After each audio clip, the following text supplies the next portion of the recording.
So after what's been a pretty long summer off, at least in terms of like how it felt, I mean, in all honesty, no, it really hasn't been all that long since the 2004-2005 Stanley Cup Finals wrapped up.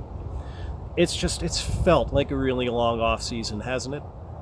And of course, it's going to. If you go to the Stanley Cup Final for the second year in a row and you don't win, that off season is going to feel it's going to feel very long. You obviously have a lot of questions that have to be answered. And as the Edmonton Oilers open up the preseason, the training camp for the 2025-2026 NHL season, I just about said Stanley Cup season because I do think that's obviously what we're all hoping for. And obviously we expect this team to be a very strong contender. But those, the aforementioned questions, they haven't been answered, have they? And they are pretty tough questions. And I think that the toughest question of all is obviously going to be, what are we going to do with this goaltending situation? Now, I was a very early adopter in terms of Stuart Skinner being the starting goaltender for the Edmonton Oilers.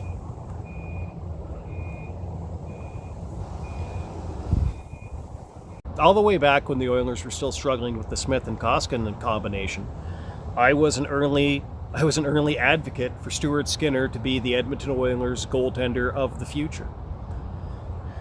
And it's frustrating looking back on all of this in hindsight, because I think that the same thing is true now as was true all the way back then. That Stuart Skinner, he still has that potential to be an elite level starting goaltender in this league, but he just hasn't found the consistency to do it. And consistency has been the issue. At his best, I think that Stuart Skinner is one of the best goaltenders in the league. But the problem is that when he's not at his best, he also kind of trends towards being one of the worst goaltenders in the league. And if he could just find that consistency to play at the top level of his game consistently, then this wouldn't even be something that we're talking about. But here we are, having just lost a second Stanley Cup consecutively, and now we have to ask these questions. So one of the questions that has to be asked obviously is if not Stuart Skinner, then who? I think that Calvin Pickard is a very capable backup goaltender. He's definitely proven that. But I don't think that he's going to be the starting goaltender for any NHL team anywhere at any time. So Calvin Pickard, going to the backup is not going to be an answer. So then that points us really in one direction, is that the Edmonton Oilers, at the very least, need a third goaltender. And so who is that third goaltender going to be? Well, there's a lot of people out there who seem to like Connor Ingram, with the Utah Hockey Club. Or are they calling themselves the Mammoth now? In any case, a lot of people are looking at Connor Ingram and saying, hey, maybe Connor Ingram is a candidate. And that's a possibility. But I think that I'm going to do something here that's going to be controversial, because there's a lot of people out there that just don't seem to be interested in listening to reason on this particular subject. And I'm going to put forward a different candidate altogether. I mean, I'm not the only person doing this. But I think that maybe Carter Hart is a guy that the Edmonton Oilers should be taking a serious look at. Now that the NHL has finally turned around and ruled that, all of these players who were involved in this Hockey Canada, we'll just call it the case in London, Ontario. Now that they've all been acquitted, the NHL has turned around and said that they're ineligible. First they were going to say that they were under review and that the NHL was going to make a future decision. And now the NHL has come out and they've made their decision and they've said that these guys are eligible to return to play. Honestly, as I think at least for most of them, it should be. I mean, I'm going to be honest with you. I've read that decision, and I've read a lot of the material surrounding that case in and out. And I don't think that I'm ever going to like Michael McLeod, as a person. I think that of all the things that happened to this woman, EM, on that night in London, I think that they started with him, and they kind of ended with him, and they all kind of revolved around him just in general being a dirtbag, to say the absolute least of it. So Michael McLeod in particular, I won't be advocating for him anytime in the near future. But as I read through those case files, and as I read through that decision, I found a lot of really interesting things that were included regarding Carter Hart that honestly suggest to me that maybe he never should have actually ever been charged in the first place. Now, unfortunately, that's going to be a controversial stance with a lot of Edmonton Oilers fans. I mean, I've even seen some of them on the Twitter machine who are insisting that if the Oilers were to sign Carter Hart, they would go find themselves another team. But these are not people that are really deciding their position based on the facts. And so here's something that I found in particularly interesting in the decision. I'm going to read this out. I'm going to read it off a second device here. Give me a moment, please. On June 26, 2018, a second interview with the complainant was conducted by Detective Newton, where he informed her that he required information regarding her level of sobriety at the time of these events and on the issue of consent. EM also looked at a photo lineup on that date. In cross-examination, she agreed that she misidentified Sam Steele as someone on whom she had performed oral sex.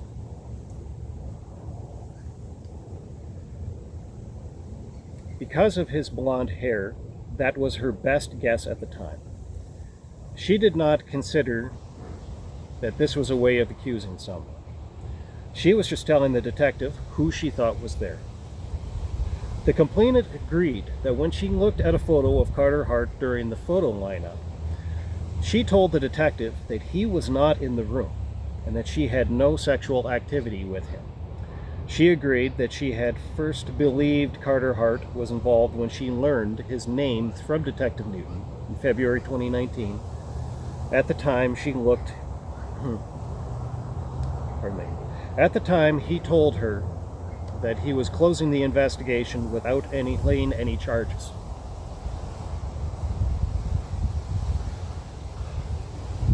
So the complainant, EM, eventually goes to trial insisting that Carter Hart assaulted her. But the first time that she was shown a picture of him in a photo lineup, she couldn't identify him as somebody who had been in the room. She couldn't identify him as anybody who had done anything to her or somebody that she had done something with. But eventually she does make that identification when the name was basically given to her. I mean, that is shaky. To say the absolute least of it, that is shaky. I mean, that is dubious. And for the Crown prosecutor to not have looked at that and said, well, maybe this was not an appropriate individual. Maybe this case was not appropriate to bring charges against an individual that she couldn't actually even, she basically had at one point failed to identify.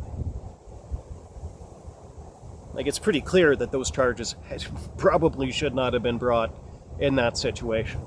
Now, if you take it a step further, and then you go to trial, and now the charges have been laid. I mean, after a pretty significant amount of political interference, political pressure that was brought against the prosecutors, now the charges have been laid. It's gone to trial.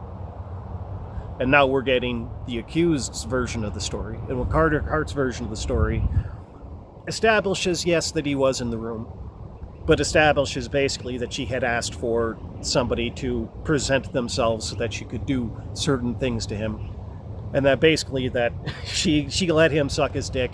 After a little while, he decided that he didn't like what he was involved in, and he took his dick back. For about 10 seconds there, I was trying to sugarcoat this for YouTube and their fucking algorithm But then I kind of remembered my whole attitude on the algorithm is like, you know what? Hey, fuck the algorithm. I don't care about that. So I'm just going to kind of say it for what it was. Basically, the version of events that came out on trial was that she asked somebody to give her a dick to suck. Carter Hart decided that he wasn't comfortable with that happening in that setting, and he took his dick back, and that was the end of it. And then months later, down the road, this woman, who had been actually unable to identify him based on pictures of him presented to her in a photo lineup, is suddenly identifying him by name. And so they go ahead and they press the charges. It probably should not have happened. There's a lot to be said about what went on in that hotel room that night. I do remain of the opinion that somebody in that hotel room that night did things to this woman that were non-consensual. But I don't, based on all of the information that was presented at trial, and based on her own inability to actually identify him as somebody who had harmed her, I don't believe that Carter Hart was actually one of them. I believe that Carter Hart was somebody with whom she did things that were, at least on her part, consensual. Actually, they turned out to be, maybe after the fact, a little less consensual from Carter Hart's side of it.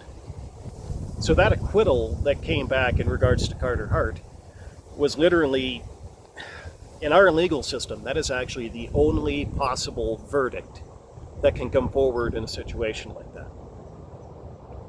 I think that it's pretty obvious. I wouldn't go so far as to say that he didn't do anything wrong. I would say that he was involved in something that was a little bit skeevy, definitely not the sort of thing that I would involve myself in, in any way, shape, or form. But at least at that moment in time where there was that contact happening, it was consensual. It's pretty obvious. And now, 2 or 3 years later, this player is going to get to resume his career, and the Edmonton Oilers just happen to need a goaltender.